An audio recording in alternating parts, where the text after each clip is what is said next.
Bienvenidos a este canal de filosofía, teología y la visión franciscana del hombre y de la vida. Los invito a que veamos el tema La duda metódica, instrumento para llegar a la certeza, de René Descartes.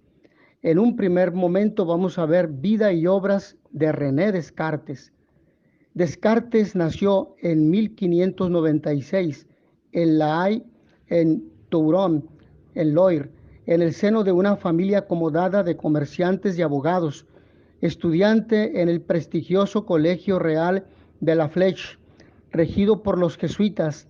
Descartes se formó en artes liberales, literatura y lenguas clásicas, historia y retórica, aunque sobre todo obtuvo una educación en teología y filosofía escolásticas, disciplinas que incluían también matemáticas y física de corte aristotélico.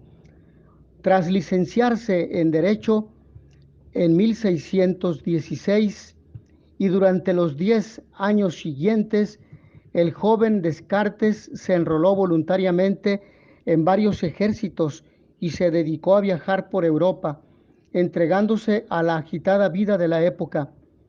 En el contexto de la Guerra de los 30 años, de 1618 a 1648, fue su probable labor como ingeniero militar en el que le permite terminar su ambicioso camino formativo y no buscar otra ciencia que la que pudiera hallar en sí mismo, o bien en el gran libro del mundo, como así lo describe en el discurso del método en el capítulo 1 o en el libro 1. Durante aquellos años de aprendizaje marcados por el magisterio inicial junto al científico holandés Isaac Beckman, surgieron los primeros tratados sobre música, hidráulica y geometría, así como posteriores investigaciones sobre la reflexión de la luz o sobre el sonido. Aunque inacabada la primera parada de esta actitud, inspirada tanto en el modelo de la serialización reglada del proceder matemático como en el simbolismo algebraico geométrico, fueron las reglas para la dirección del espíritu de 1628 a 1629, donde se advierte ya la preocupación cardinal por el método y la unidad del saber. En 1629 decidió cambiar su residencia a Holanda, país tolerante y relativamente tranquilo, donde pudo continuar con sus investigaciones, aupadas sobre todo por sus pioneras contribuciones en el campo de la geometría analítica. En ese nuevo ambiente, al tiempo que su prestigio empezaba a crecer entre la comunidad científica europea, fue desarrollando progresivamente su obra filosófica, publicada tanto en latín como en francés: el discurso del método en 1637, las meditaciones metafísicas en 1641, los principios de la filosofía en 1644 y las pasiones del alma en 1649. Falleció en 1650 en Estocolmo, ciudad a la que había sido invitado como preceptor por la reina Cristina de Suecia. Ahora, vamos a un segundo elemento que es fundamental para la comprensión de su pensamiento, y me refiero al contexto histórico espiritual, el nacimiento de la ciencia moderna. Descartes creció en un contexto ya irreversible de resquebrajamiento del antiguo mundo medieval, que había sido favorecido tanto por el cambio de paradigma renacentista que se había venido promoviendo desde Italia, como por las consecuencias político-sociales de la reforma protestante en Europa y las resultantes guerras religiosas. Sabemos que este cambio se debe a la mentalidad en la que el hombre decide abandonar el núcleo central de Dios y el núcleo donde Cristo es el centro, el cristocentrismo con el cual en la Edad Media se explicaba la historia y la vida humana, particularmente con San Buenaventura en Itinerarium Mentis in Deum, y también con la perspectiva tomista. Pero el hombre decide apartarse de Dios y el hombre decide enfocarse en la sola razón.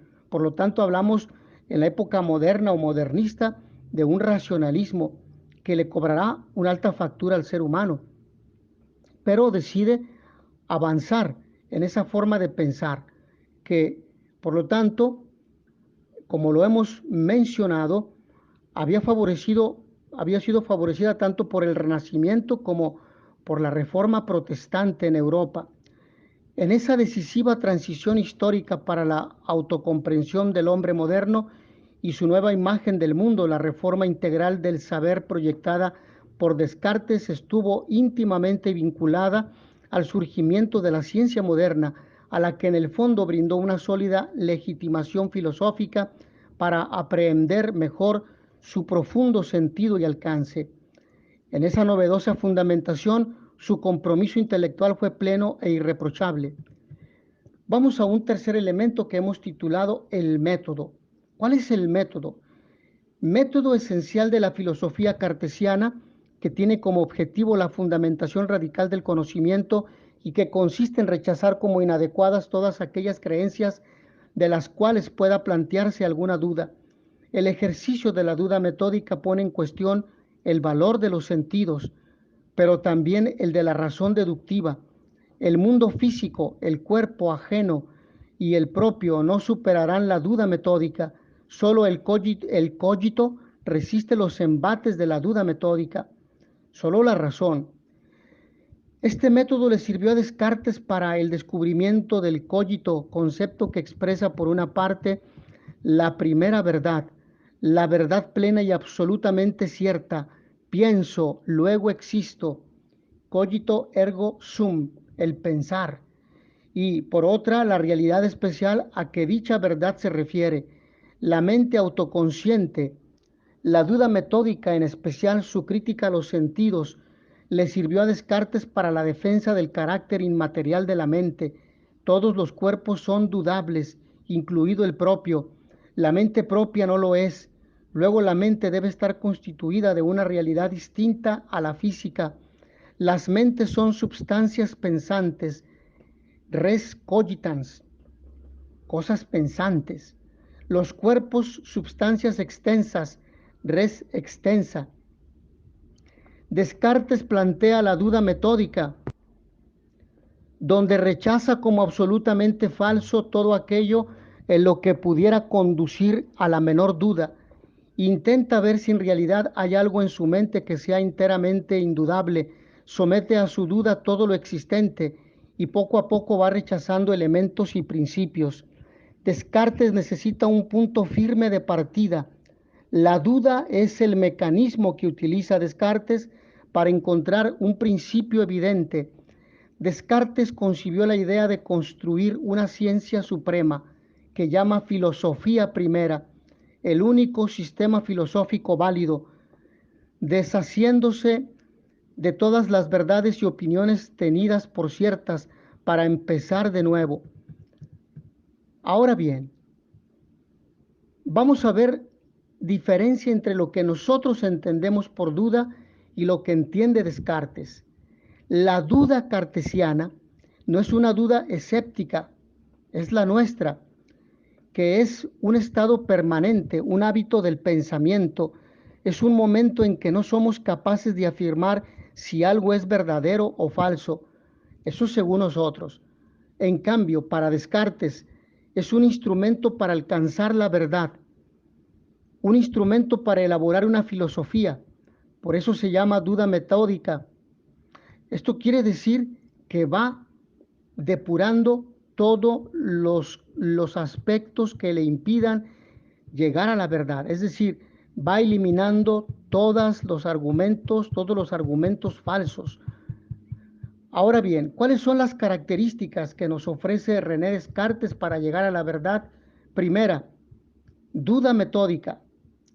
Una duda teorética pues no se extiende al plano de las creencias o normas morales como se ve en el discurso del método, sino solo al plano de la teoría, de la reflexión filosófica, pero nunca duda de la política y la religión. Segundo aspecto, es una duda universal. A través de este sistema filosófico, Descartes duda de varias cosas. Primero, de los sentidos. Si alguna vez me han engañado, me hace ser precavido y suponer que pueden engañarme siempre. Con ello, Descartes anula las verdades de la experiencia, es decir, los sentidos me pueden conducir al error. Segundo aspecto de esta duda universal, del mundo exterior, debido a la falta de criterio para distinguir entre el estado de vigilia y el estado de sueño, de sus propios razonamientos, el mal uso de la razón, mi entendimiento se puede equivocar cuando razona. No duda de su capacidad de razonar, pero duda de sus razonamientos. Tercer elemento de esta duda universal, de sí mismo. Puede que exista un duendecillo o genio maligno en mi interior que me induce continuamente a error. Así así todas las verdades me pueden haber quedado en pie con los criterios anteriores, se destruyen. Hay una cosa de la que no duda Descartes y es de que está dudando, y si dudo, pienso, y si pienso, existo. Por tanto, el resultado de la duda es el cogito ergo sum. Pienso, luego existo. El sujeto de conocimiento, por primera vez en la historia de la filosofía, la objetividad del conocimiento podrá fundamentarse en y desde la subjetividad cognoscente, llamémosle yo, sujeto o conciencia. ¿Qué son las ideas que tengo en mi mente? Según el pensador Galo, son como imágenes que representan las cosas, aunque no conozca las cosas en sí mismas, sino el modo como se me ofrecen. En su realidad material son siempre obras de la mente o modos del cogito, distinguiendo en ello tres clases según su origen. Esto nos lo presenta en Meditaciones Metafísicas en el número 3 o en el tercer capítulo. Las ideas innatas que parecen haber nacido con nosotros y no provienen ni de la experiencia ni de nuestra imaginación, como la facultad de aprender qué es la verdad o el pensamiento, las ideas adventicias provenientes de la percepción sensible y resultantes de la influencia del mundo exterior sobre nuestros sentidos, como la idea de sol, los animales, etc. Las ideas ficticias inventadas por uno mismo, como las ideas de sirena, centauro y demás ficciones de la imaginación. Descartes se encuentra una certeza de la que es imposible dudar. Es la consideración del hecho de su pensamiento y de su propia existencia.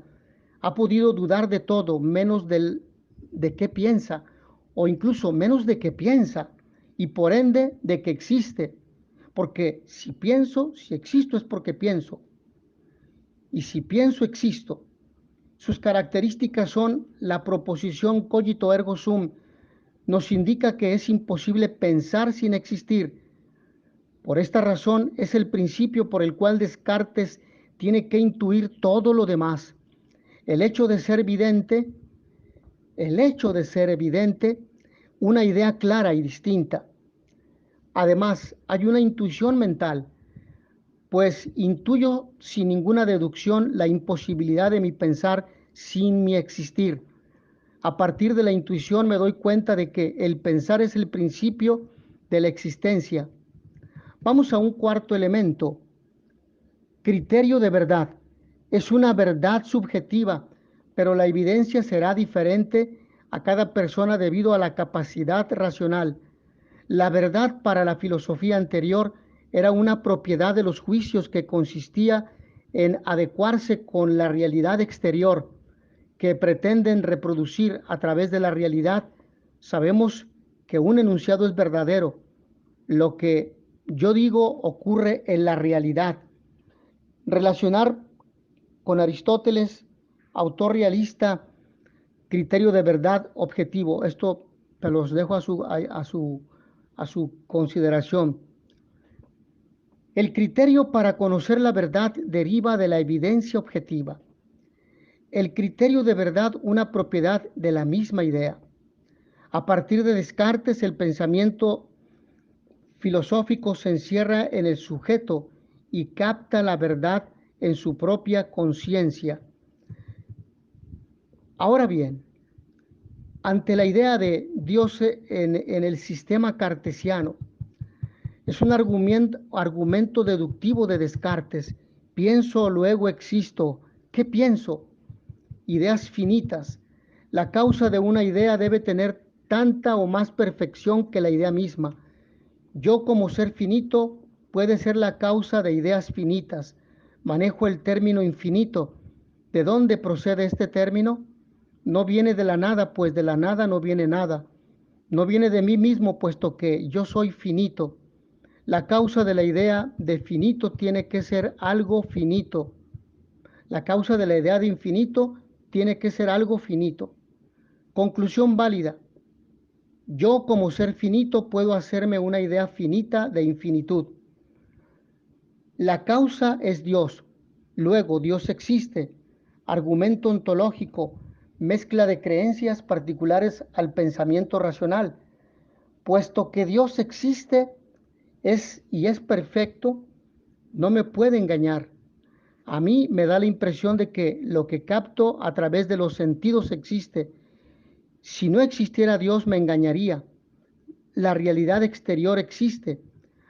La existencia de Dios como idea innata. Para Descartes, una de las cuestiones prioritarias que se seguía de la primera verdad del cogito era cómo escapar precisamente de esa cárcel del yo para transitar con mejores garantías el camino cognoscitivo hacia el mundo exterior que la duda metódica había convertido en problemático. En efecto, tras una duda inicial sobre todo tipo de conocimientos, cómo recuperar la confianza en la posibilidad de adquirirlo de nuevo, para un lector contemporáneo tal vez resulte sorprendente que la solución a este atolladero pasara por recurrir a la idea de Dios como fundamento del conocimiento, encerrado en su propia conciencia solipsista, cercado por el muro de sus ideas. Descartes decidió apoyarse en Dios, comprendido como sustancia infinita, para probar la existencia del mundo exterior y material, fundamentado por esta vía la adecuación del conocimiento con la realidad. La inversión con la tradición medieval es innegable. En vez de apoyar el conocimiento de Dios en el conocimiento del mundo, sustenta el mundo en el conocimiento de Dios, a fin de que nuestro conocimiento sea absolutamente seguro, también en el ámbito de las matemáticas y de las ciencias empíricas. De ahí que el filósofo francés necesita establecer la existencia de Dios como ente absolutamente perfecto y por ello benevolente, esto es, no engañador, que garantice en última instancia los criterios de claridad y distinción que definen la verdad. El Dios cartesiano sigue siendo, en efecto, un Dios veraz. Así, haciendo gala de su formación escolástica, recurrirá a una serie de argumentos para probarla, siendo así que solo dos vías hay para probar que existe Dios, a saber, una por sus efectos y la otra por su misma esencia o naturaleza. Respuestas del autor. Aquí tenemos las respuestas del autor a las primeras objeciones en Meditaciones Metafísicas. En el primer caso, su existencia será demostrada recurriendo a la extensión del principio de causalidad a Dios. En el segundo, a una reformulación del clásico argumento ontológico de San Anselmo. Ahora bien, en la cuarta parte, Descartes plantea la duda metódica, donde rechaza como absolutamente falso todo aquello en lo que pudiera conducir a la menor duda. Intenta ver si en realidad hay algo en su mente que sea enteramente indudable. Somete a su duda todo lo existente y poco a poco va rechazando elementos y principios.